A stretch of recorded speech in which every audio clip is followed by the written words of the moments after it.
You know what? Who needs men anyway? Welcome to MsMojo, and today, we're counting down our picks for the top 10 most feminist moments on The Bachelor. For this list, we'll be looking at moments from the reality television franchise, including spin-offs that depict female contestants uplifting each other, standing up for themselves, and shedding light on issues that face the female population. I could have X'd you off so many times from being my husband from things that I want out of a relationship.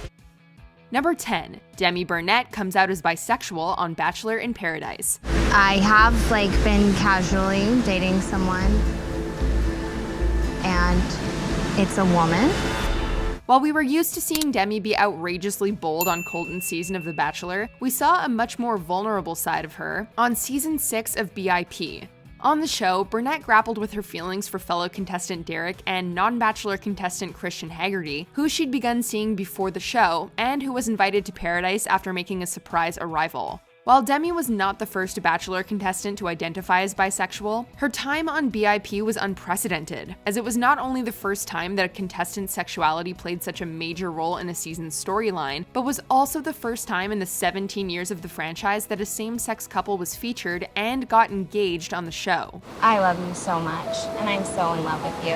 And I didn't even think it was possible to feel this way about someone. Number 9. Tyler Cameron calls out Luke Parker's double standards. Her body is her temple, and to expose it to anyone who isn't her husband, that was a slap in my face. After Bachelorette Hannah Brown went on a nude bungee jumping date, the season's villain Luke P didn't hesitate to confront Hannah over his issues with her taking part in an activity that required her to be naked with another man. But I will say this too. So hold on, are you blaming him for talking about his date? However, Luke's fellow contestant and fan favorite Tyler C was quick to jump to the defense of the Bachelorette, claiming that Luke had double standards and was being hypocritical, since earlier in the season he had also partaken in a near-nude activity during a Speedo competition. Do you not think it's a double standard, the fact that you're able to parade around in a Speedo in front of everybody and show your big bravado self, but she can't go jump off this, do bungee jumping? Hannah also stood up for herself against Luke, claiming that she could make her own decisions about what she does with her body, but more on that later.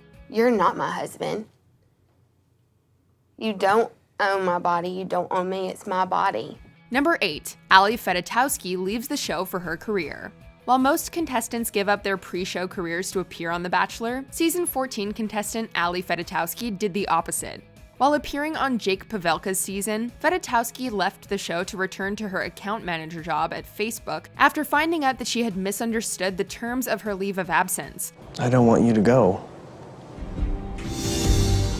I don't want you to go. This shocked fans of the show, as it's not often that contestants choose their career over love. However, her time at Facebook didn't last long, as Ali ultimately quit her job at the social networking service to return to the franchise as the Bachelorette. I have to go. Number 7. Kaitlyn Bristowe defends her decision to be intimate. I'm so fine with people disagreeing with me or having their opinions. That's okay. But spreading hate the way people have been is not okay. On season 11 of The Bachelorette, viewers were surprised to find out Bachelorette Kaitlyn Bristowe and contestant Nick Viall were intimate after a one-on-one date in Ireland. While it's not unusual for leads to be intimate with a contestant, it's rare for it to happen outside of the confines of a fantasy suite. After the episode of Kaitlyn and Nick's intimate date aired, Bristowe received an onslaught of hate from viewers, prompting host Chris Harrison to defend her by reading some of the hateful remarks at the Men Tell-All in an effort to put an end to the slut-shaming. I get death threats. That hurts. Number 6. Rachel Lindsay calls out DeMario Jackson's lies. While this heated confrontation between Rachel, contestant DeMario, and DeMario's ex-girlfriend is not outwardly feminist, the grace with which Rachel handles DeMario's deceptive behavior was definitely empowering for all women. I need a man who, when they're confronted with a difficult situation, they don't start lying about it. Fan favorite Rachel Lindsay is beloved by Bachelor Nation for being one of the most empowered women to grace our screens as the Bachelorette, and this is a perfect example of why. As an attorney, there wasn't a better Bachelorette to deal with DeMario's outward lies, as she was able to call out his nonsense, take a look at the situation from an unemotional perspective, and eloquently tell DeMario To get the out. And she did all this without blaming or discrediting the other woman. Number 5. Becca Kufrin is comforted by her fellow contestants. On season 22 of The Bachelor, contestant Becca Kufrin faced one of the most heartbreaking and painful breakups of Bachelor Nation history after Ari Lyondike Jr. broke up with her a mere 2 months after proposing to her at the final rose ceremony to pursue runner-up Lauren Burnham. I think for me, the more I hung out with you, the more I felt like I was losing the possibility of maybe reconciling things with Lauren.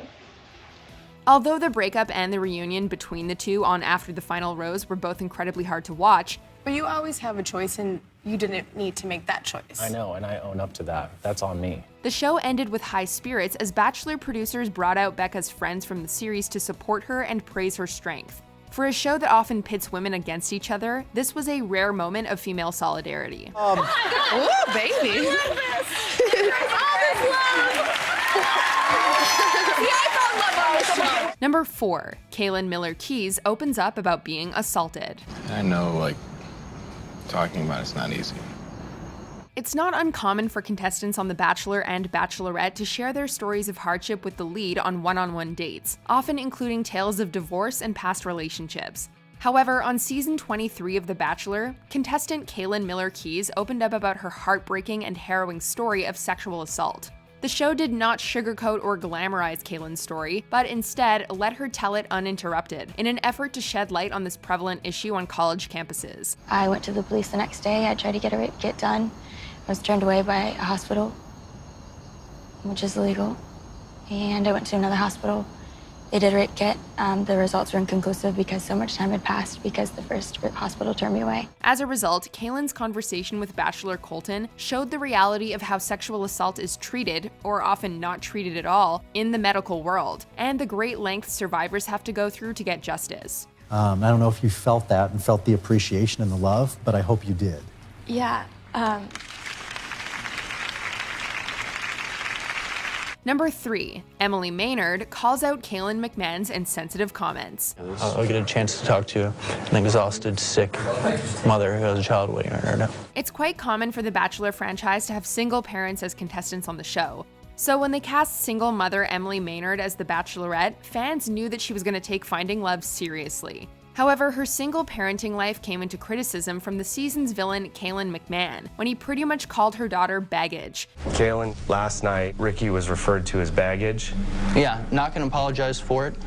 I certainly maybe wish, obviously I wouldn't, I'm not going to retract it. Maynard was reasonably infuriated and called him out, while also sticking up for single moms everywhere. I will never, as long as I live, let anyone speak ill of Ricky or any other kids I might have or any husband I might have.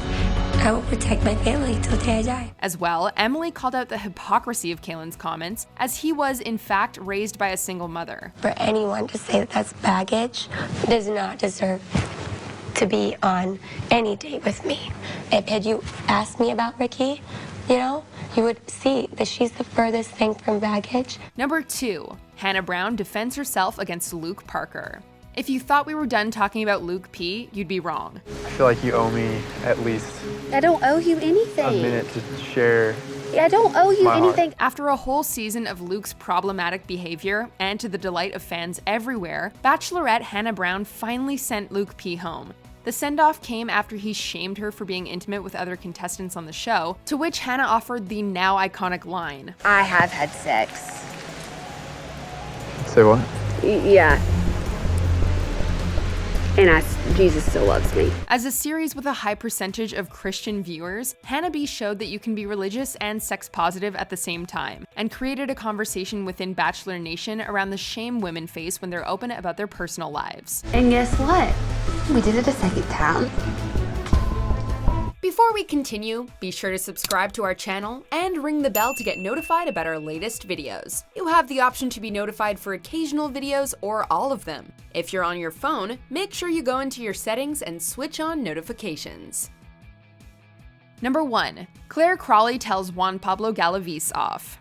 While on season 18 of The Bachelor, it was contestant Claire Crawley who stood up to problematic lead Juan Pablo after he allegedly made a crude comment to her while on a date, implying that he didn't love her but loved hooking up with her. Does it matter to me? Okay.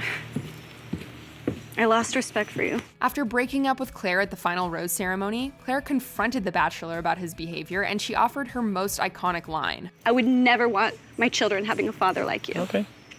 In March 2020, over 6 years after her first appearance on The Bachelor, 39-year-old Claire was announced as the lead on the 16th season of The Bachelorette, and will become the oldest franchise lead in the show's history, a choice that has been celebrated by Bachelor Nation. Because now you are going to find the man of your dreams. I am. And that could happen in just a few months. How wild is that?